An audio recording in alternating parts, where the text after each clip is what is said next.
یاد رکھو، نبی کریم صلی اللہ علیہ وآلہ وسلم کا عاشق کبھی بھی دنیا میں ذلیل نہیں ہو سکتا۔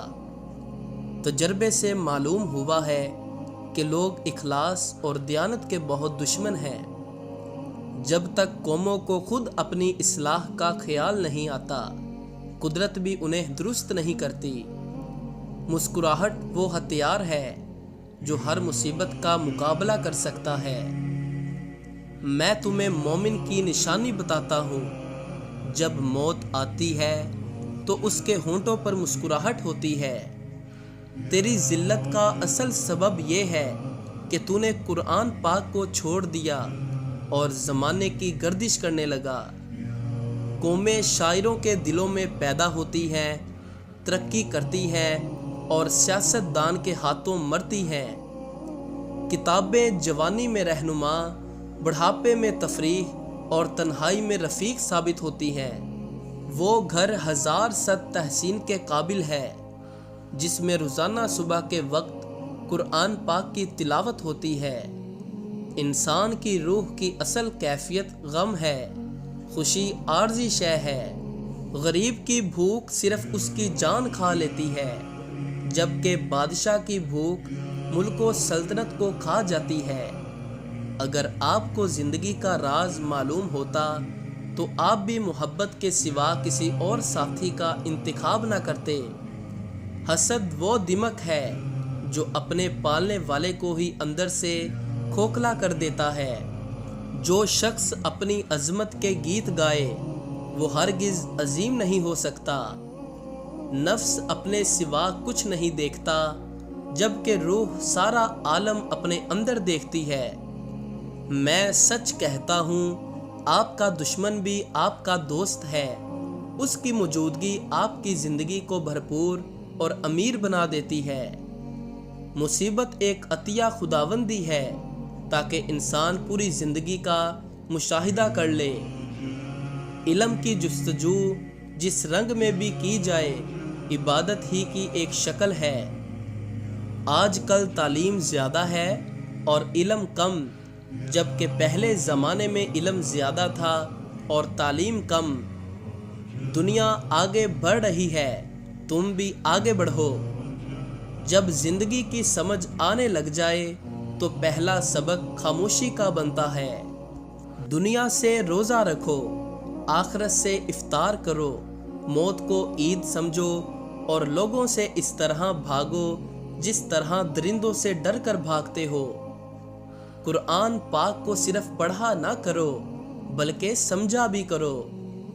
راستے پر چلنا شروع کرتے ہی راستہ نظر آنے لگتا ہے۔ زندگی کا راز یہی ہے کہ جہاں رہو، جس حال میں رہو، خوش رہو، مطمئن رہو۔ انسان کو ہمیشہ یہ یاد رکھنا چاہیے کہ نیک عمل کبھی ضائع نہیں ہوتا۔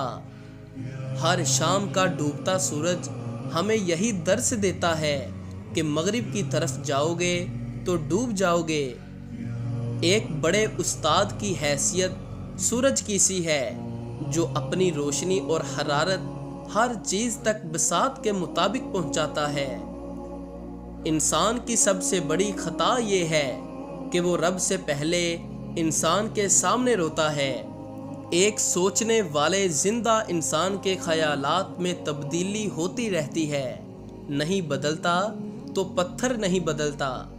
اپنی تاریخ کو مضبوط کریں اور لازوال بنیں۔ انسان کی بے وقوفی اس سے بڑھ کر اور کیا ہو سکتی ہے؟ جس نے دلی تکلیف دی ہو اسی کو اپنی تکلیف سنائے۔ بے بسی کو شعور آنے دو، رہنما بھی اس سے نکلیں گے۔ سنجیدہ بنو لیکن تلخ مزاج نہیں، بہادر بنو مگر جلد باز نہیں۔ نرمی اختیار کرو مگر غلامی کی حد تک نہ پہنچو۔ جس انسان میں یہ تین عادتیں نہ ہوں اسے ہر جگہ عزت کی نگاہ سے دیکھا جاتا ہے۔ جھوٹ، منافقت اور حسد، یہ تین عادتیں جس انسان میں نہ ہوں اسے ہر جگہ عزت کی نگاہ سے دیکھا جاتا ہے۔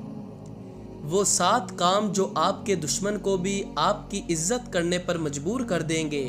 نمبر 1، اچھے اخلاق سے بات کرنا آپ کے دشمن کو بھی آپ کی تعریف کرنے پر مجبور کر دیتا ہے۔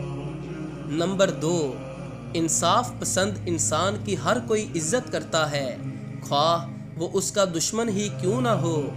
نمبر 3، دوسروں کے درد کم کرنے میں ان کی مدد کرنے والے لوگوں کی دشمن بھی عزت کرتے ہیں۔